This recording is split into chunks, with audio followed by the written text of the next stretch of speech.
Today we'll be going over the SOL 3.2 on the topic force, motion, and energy.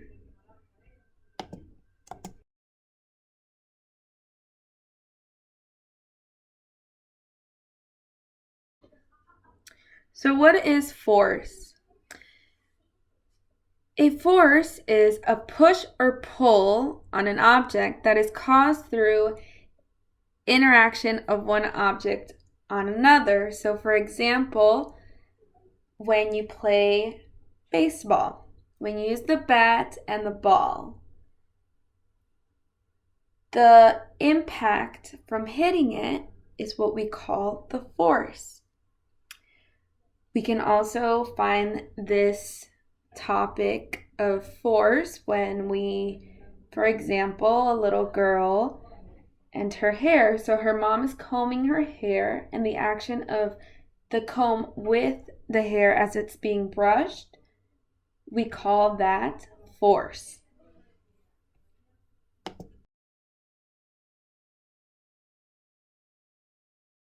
So when we have force, we also have motion. And what is motion? Motion is the process of an object moving or being moved. So we see motion all the time around us. As you can see in the image, it's a man running. So the motion is when they are running, and we see this on an everyday basis, on our daily activities. When you are clapping, that's a sense of motion. When you're speaking, your mouth is moving, that's a sense of motion. When you raise your hand, that's a sense of motion. When you close the door, sense of motion, the door is moving. So an object is moving, a thing is moving. So it has to be a living thing that is able to move to create the sense of motion.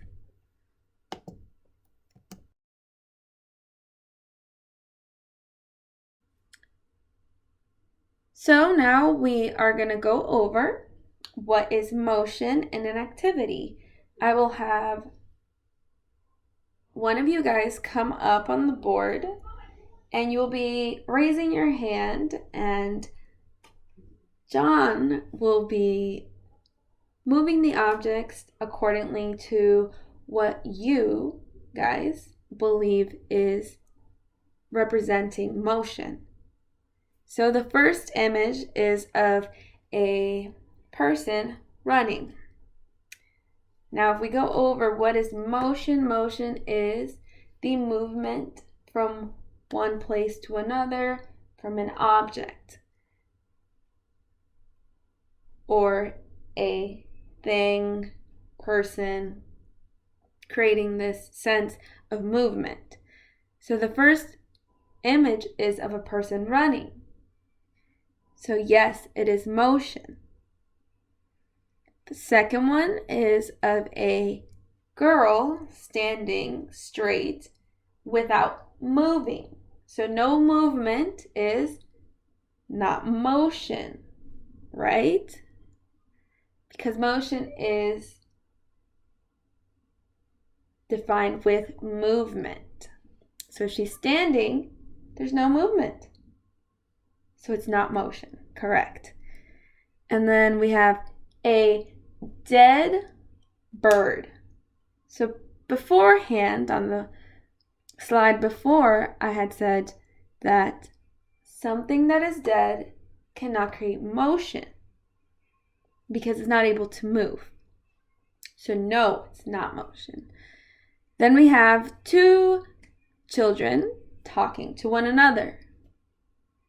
Yes, it is motion because their lips are moving, their gestures, they are creating the sense of motion. And then lastly, we have a person opening a door. And yes, it is motion, correct.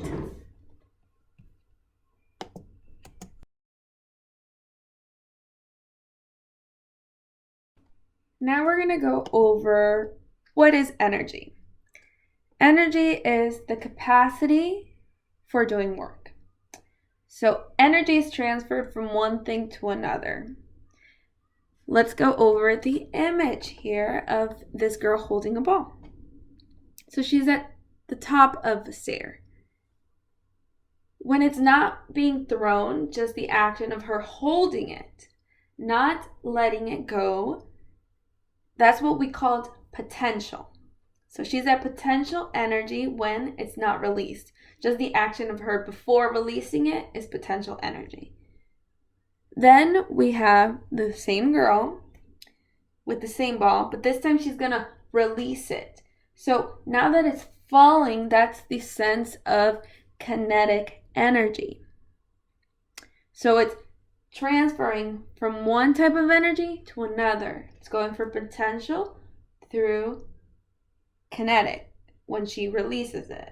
When she has it stabled and it's not released, it's at potential. When she releases it, it goes from potential to kinetic as it's moving. And once again, that shows motion as it's falling.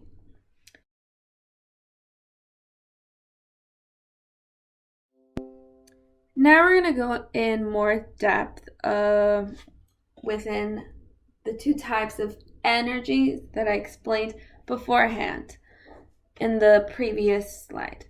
So potential energy is the energy stored in an object.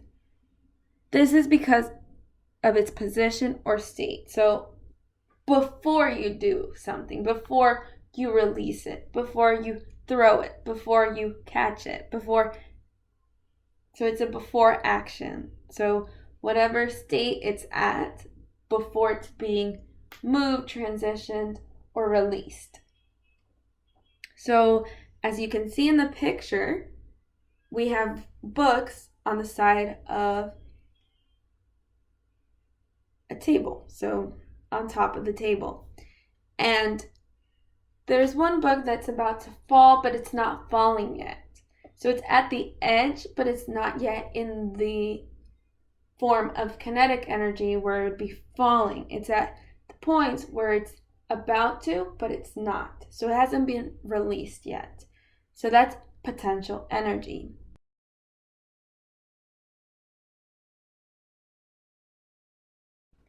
Then we have kinetic energy. So kinetic energy is an energy found in a moving object. Movement, motion, kinetic energy. So this energy does not depend only on the object's motion, but its mass.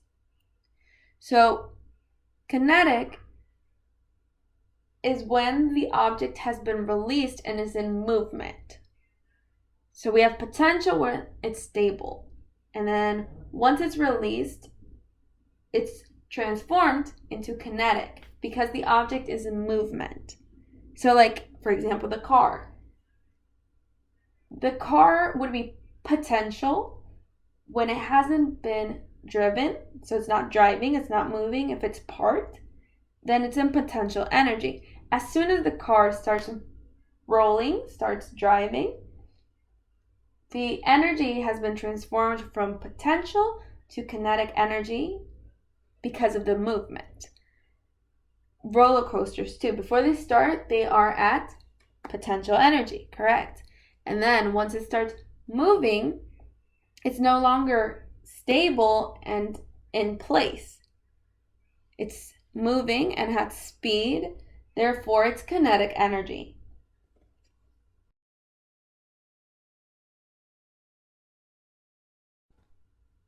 So now I'm going to have Casey come up, and she is going to let me know if image number 1 is kinetic or potential. And then we'll have Jessica reveal the second image and let me know if it's potential or kinetic.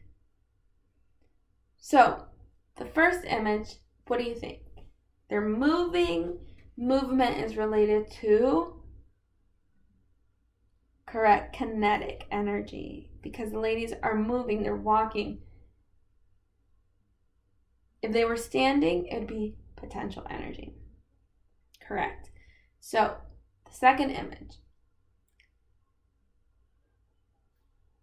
The boy is pulling a bow and arrow, but he hasn't released it yet. So if it's not released and it's not moving, it's potential energy. Correct.